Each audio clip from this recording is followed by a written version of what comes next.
9 crore and 20 lakh. IPL এর নিলাম থেকে 9 কোটি 20 লাখ রুপিতে বাংলাদেশের তারকা পেসার মুস্তাফিজুর রহমানকে দলে নেয় কলকাতা নাইট রাইডার্স। মাঠের পারফরমেন্স নয়, শেষ পর্যন্ত রাজনীতির জটিল হিসাবেই আইপিএল অধ্যায় থামতে যাচ্ছে মুস্তাফিজের। ভারতীয় ক্রিকেট বোর্ড সরাসরি কেকেআরকে তাকে ছেড়ে দেওয়ার নির্দেশ দিয়েছে। বিষয়টি এখানেই থেমে থাকেনি। বিজেপির কয়েকজন নেতা কেকেআর ফ্রাঞ্চাইজির কড়া সমালোচনা করেন এবং দলটির অন্যতম মালিক শাহরুখ খানকেও লক্ষ্য করে কড়া মন্তব্য করেন। কলকাতাতেও মুস্তাফিজকে দলে নেওয়া নিয়ে আপত্তি ওঠে, তবে শুরুতে কেকেআর কর্তৃপক্ষ এসব চাপ উপেক্ষা করেই নিজেদের সিদ্ধান্তে অটল ছিল। কিন্তু বিসিসিআই সরাসরি নির্দেশনার পর মুস্তাফিজের আইপিএলে খেলার সম্ভাবনা কার্যতই শেষ হয়ে গিয়েছে। এই পরিস্থিতিতে আরো গুরুত্বপূর্ণ একটি প্রশ্ন সামনে চলে এসেছে।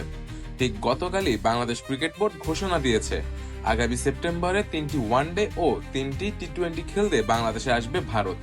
একই সঙ্গে ফেব্রুয়ারিতে টি-20 বিশ্বকাপ খেলতে বাংলাদেশ দল যাবে ভারতে।